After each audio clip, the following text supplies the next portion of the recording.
Today in the shop, we're working on the headlights of the Ninja, but I also included some information I thought would be helpful, several other little tips, and I demonstrated some of the custom lighting on some of the other bikes that I have, including the FZR that has the headlights that turn into blinkers, and among other things that I thought would be interesting. But basically we're working on trying to keep the headlight on the Ninja and replace that unit. Now today I had no idea how this day was going to play out. We got several things to do all at the same time, but at some point in the day I would love to get a ride, but you never know how this is going to play out. But what I always do is I always plan it just in case that doesn't work out. I have some alternative little shop projects to work on, which I do. So I have some of everything to do today. I'm just waiting to see what Karen has on her plate and what we have to do in terms of family obligations, and then I can make a decision and maybe even get a ride today. It gets crazy this time of year. One of the small jobs I have, and I've been saving it for a day that I had other things on the plate, I put those lights on 8 or 9 years ago, the little LEDs. One of them is not quite burned out yet, but I got a new pair, of course, and I wanted to swap those out. That's one of the projects. Okay, come on you guys. No fooling around today. Now even this late in the season, I see down there's a couple of big tomatoes, and we got tomatoes here, and there's just no end to it. This is the first year we've had this many tomatoes, and it looks like we're going to go on forever. And one of the things we enjoy every morning is basically this: listening to jet planes fly over the house while we harvest our tomatoes. Yeah, we do live near an airport. And it's been such a wonderful season, but it's coming to an end little by little. It's a little bit cooler every morning, a little bit chillier, and my list of projects grows daily. When the season started, I had no idea how prolific those tomatoes and vegetables would be, or how it would all play out. But it has just been wonderful, and I hope you've enjoyed sharing it with us. Now, anybody that's got a GS knows there's a little O-ring in. Let me see if I can get this off and show. Oh, there we go. And show this. And what happens from time to time, this O-ring, of course this one's probably 10 years old, it gets squashed and it weeps. And what happens is when it flattens out, it'll just weep around this area. And when it does, there's a very simple cure. Now you notice what this is pretty funny. I have this marked that this is the one that goes on the GS starter motor of all things, but we do have one here. But anyway, that's what one of our little projects is today. Well, I wish all the maintenance on these older bikes was this easy, but I just don't like to see them deteriorate one little step at a time.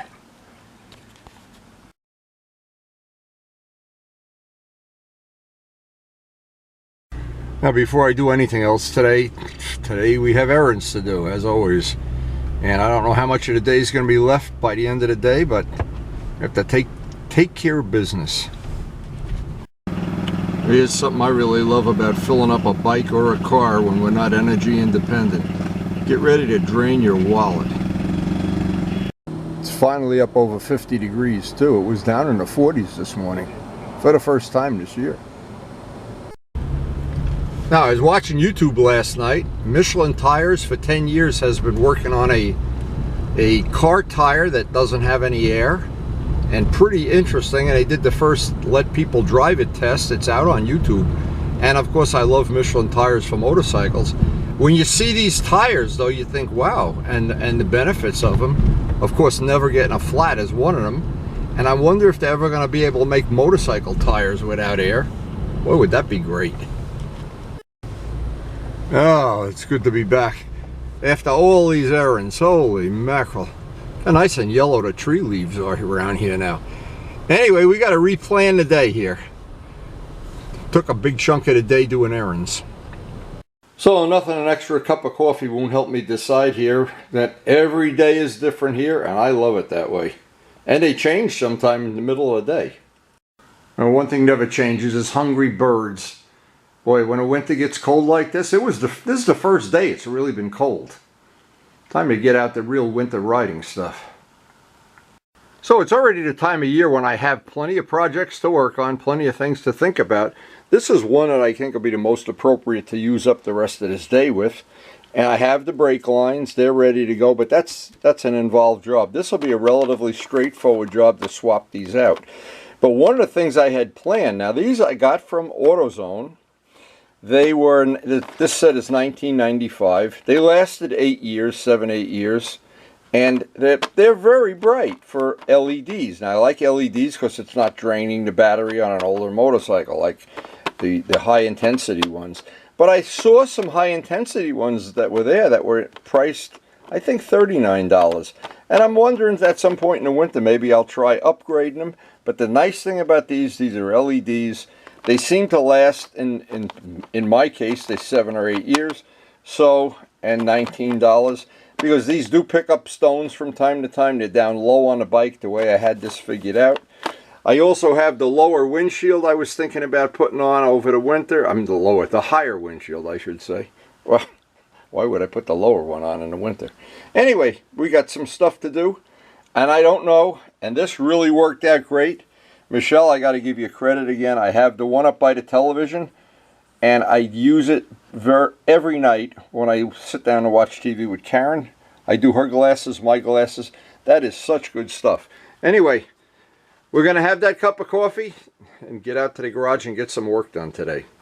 So what I wanted to do today is an unboxing, and maybe we'll have time to do with the replacement. Relatively simple job, of course, but squeezing things in on a day that's got a lot of action, so to speak, anyway. Now, I have a feeling somebody opened this box already, but this was the last one at AutoZone, so I was happy to get a direct replacement because there's two reasons. Number one, it'll be easy to put these in. I've already got the right bracketing done. In fact, these already have the right bracketing on them. They already have the right connectors. That's a big plus. Now, and a big thing, whenever you have older bikes, I'll have a spare. So that'll really be nice. Also in this kit, and because I've already done this once before, 7, 8 years ago, and I don't remember how long, but they give you extension wires and switches and fuses and a bunch of nice little stuff. But and we'll hang on to that for sure. But anyway, here's the whole thing with this is these lights, they really take a beating because as you get the light lower and lower to the ground, and when I did this, I didn't realize this was going to be an issue. This gets all, at the end of 3 or 4 years, it gets all chewed up. Well, but the lights are cheap enough, and I do like the look of the lights being down low at night. They really are pretty effective. So, and I wanted to have that look of the no headlight fairing, and so this worked out great in the beginning. Now it's just a question of just replacing the bulb. Now, because I'm not a wiring specialist, I always want to share good information about wiring. Whenever I have to do custom wiring, the crimpers that they sell, they have a tool, and this is from Harbor Freight. It's called a Doyle, and it has 2 sizes. Now, one of the things, about $15 tool, one of the things I noticed about this, all of the crimps I've made with this, and by the way, it's wire cutters too. You can cut your fingernails while you're out there. So one of the things that's nice about this, it avoids soldering and whatnot, but it really makes a proper crimp. It isn't like when you squeeze it with pliers. This really does make a good crimp. And I got that information from John Pothia, who knows a lot more about this stuff than I do. And this tool was worth its weight in gold the last time I did electrical work. Putting the crimpers on, this made it a piece of cake. So to go install this, it's going to be relatively simple. And here's the whole thing. I don't know what goes bad in an LED, because I've heard that you can replace these little lights that are in there. But, you know, for $19, who cares? You just replace the whole thing. And the advantage would be you get a nice new shiny lens. And so here's my issue. When I have these crimpers, now I hope the ones that are on the bike, I won't have to recrimp them. But if I have to use that tool, I'll have brand new, nice, clean copper and properly crimped, not crimped with pliers or with wire cutters where you put teeth in it. That crimping tool, worth its weight in gold, that's for sure. Now, I'm not sure I'm going to be able to show this, but if you can see what's happened, this LED on the throttle side, it's really lost its intensity. I don't know why. The one on the other side, the one on the clutch side, is absolutely perfect. So this is why we're going to replace this today. and the lenses are pretty well scratched up. So this will be a relatively easy job, but something I really want to take care of, and let me explain why. I used to do a lot of riding with Chris, and what would happen, her R6, she always had the high beams on. And I'm not sure if she had the standard bulbs or the high intensity bulbs, but she had told me that a cop pulled her over one day and told her headlights were too bright and she should change the bulbs or whatever. And I kept thinking, too bright? Yeah, you annoy people coming the other way. I get annoyed too when I'm in a car. Well, and that was many years that went by. And then I'm riding up Route 80, coming back from a ride, and I'm really not in the field of vision of the person driving. And this has low beams and high beams, of course, and I always would ride with the low beams on. What had happened, though, I have lowered the forks, so I really should readjust the headlights. But what happened is, the person just merged out like I wasn't there. And I said, to hell with this. I put the high beams on. I haven't shut them off since. And I've noticed a lot of people do see you a lot better with the high beams on. So in this case, I don't have high beams. They're bright all the time. But all the bikes like this, I'm not fooling around anymore. I just feel like in a modern world where people are texting and talking to their girlfriends and not paying attention and have these autopilot electric cars and everything, I just want to have the brightest lights possible. If you're a follower of the channel, you know sometime last year, I replaced the headlight with a modern high-intensity bulb, and boy, that has paid dividends. I know it. I just know the old bulb, when I would come back from Ruts Hut at night, we would go to the bike shows or whatever, the bike weekends, and would come back at night, and I'd see the head, this bulb, it's like a flamethrower. So in the last couple months, I've gotten real aware of making sure people can see me even in bright daylight. I've been riding with all the bikes with the high beams on. Now this is something with the FZR. People always say, where are the headlights? I don't see any headlights. Well, you know what? Sometimes they're wrong. Anyway, what I like about these they mount inside the fairing and they double as blinkers. So when you're looking to do some custom lighting for the bike, there's one of the nice choices that you have.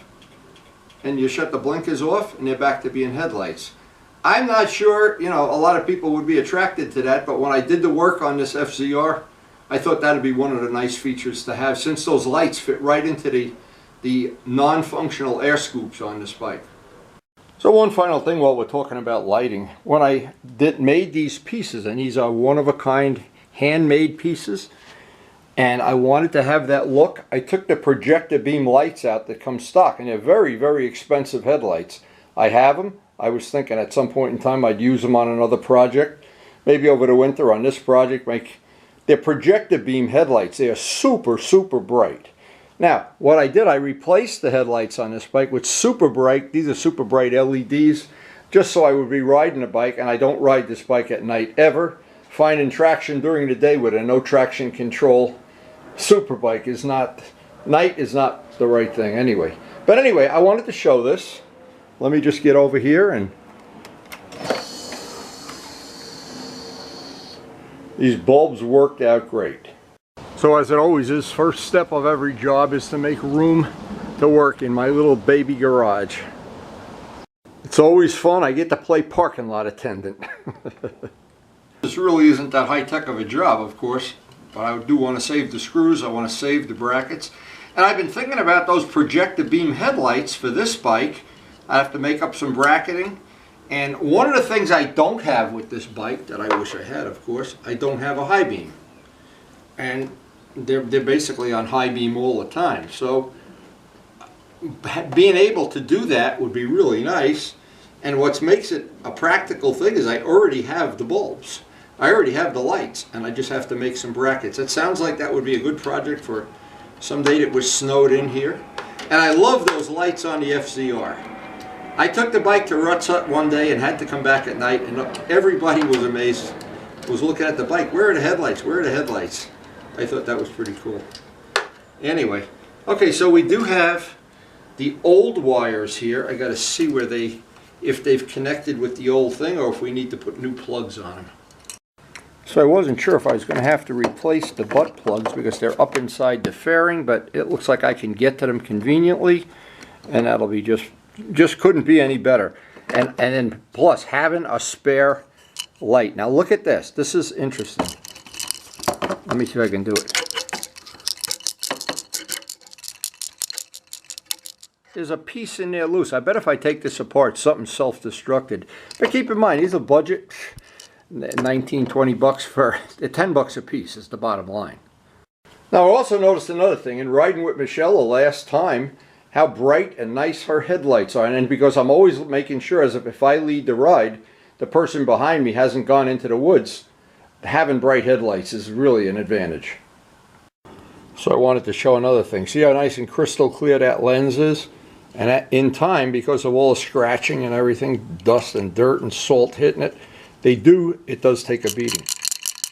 But there's something in there. I'll take that apart later and see what's inside there. And it's still light. Some of the lights light up, but they're nowhere near.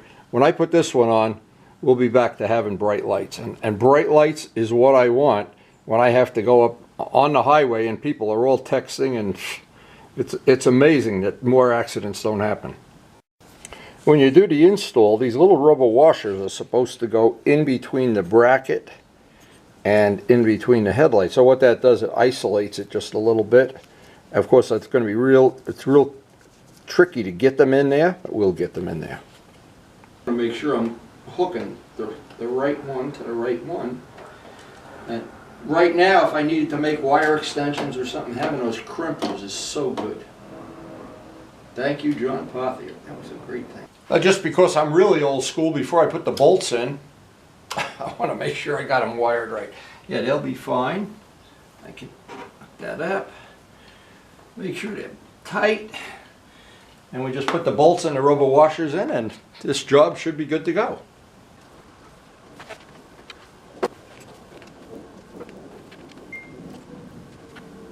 Making sure I have that rubber washer in there. That's really super important, because that allows it to adjust too, and then once you get the adjustment right, you get sock down the screws. Those rubber washers are what allow the final adjustment, and when you get the adjustment, of course, you just tighten down the screws. Really nice system.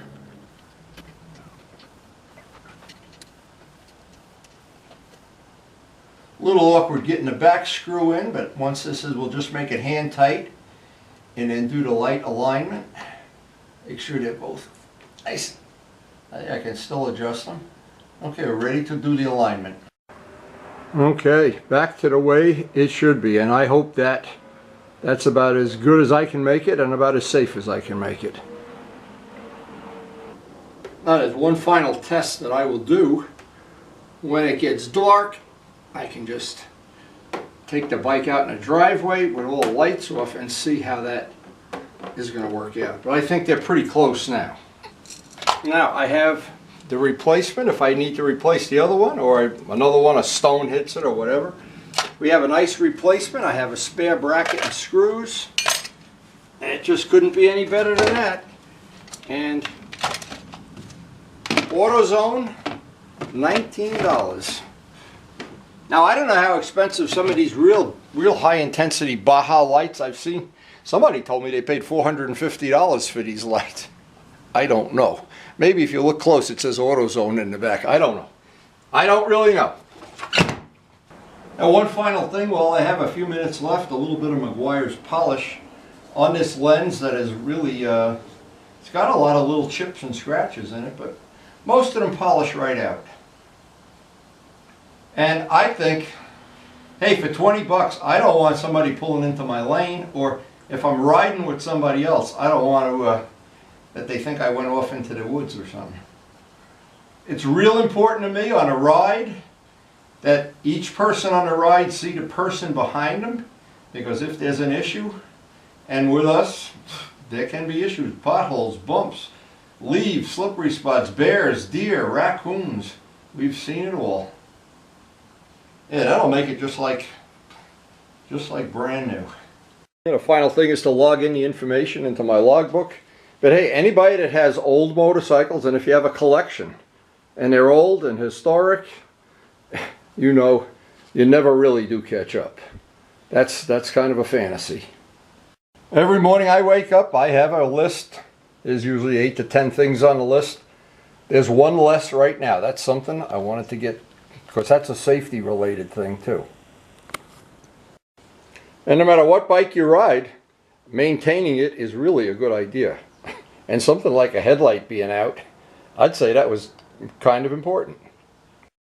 And I like to try to keep the bikes running as good as I can and as safe as I can. And I don't really do a lot of riding at night, but when I do come back from Rutt's Hut, I want people to see me. Now, even from the first day I restored this bike, I wanted to keep it as nice as possible. Not only the appearance, not only the mechanical parts like the engine, the oil changes, the filters, the chain, the tires. I wanted to keep it safe. I try to keep it as safe as possible and not have anything that's going to make it less safe than it could be. The headlights, I think, are an important thing. I don't know if you invest hundreds of dollars in really high intensity lights. I don't know if that's the answer, but I know I have those projector beam lights up there. And one of my winter projects is I want to take them out and see if I can use them on, I'm thinking I could use them maybe on this bike to replace the LEDs. I don't know. The thing it would do, it would give me high beams. I don't have high, I'm basically riding with the high beams all the time here. But I have ridden the bike at night, and these are certainly functional, usable in every way. And it lets me have the look that I was looking for when I restored the bike. So anyway, I hope you did enjoy the video. We try to post something up every day, and thanks so much for watching. So Karen just came out to the garage and told me once your project is finished, we're going to be heading out to the kids for dinner and a social visit. And Buddy, who now is a year old, and they just had him to the vet, he is now officially 40 pounds. Buddy, are you too excited to look? Goes, too excited, too excited. Hey, Buddy, Buddy, Buddy, you're hurting me. Buddy. Oh my God, 1 second. Buddy. Buddy. Hey, is this what you want? I got this. What is it? Oh, What it is, it's a different color. this is not fun. One out of What? 10,000 What? What? And I got What? two. You trying to tell me you want that? Oh! Where's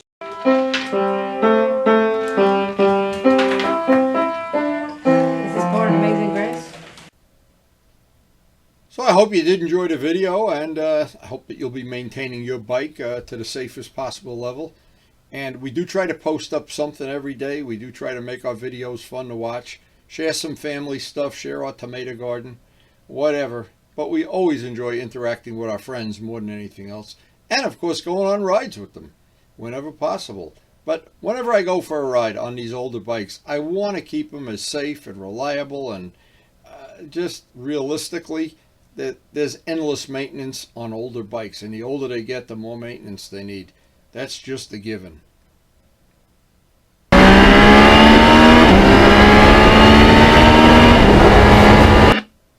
So again, I hope you enjoyed the video, and it will see you tomorrow. Thanks so much for watching.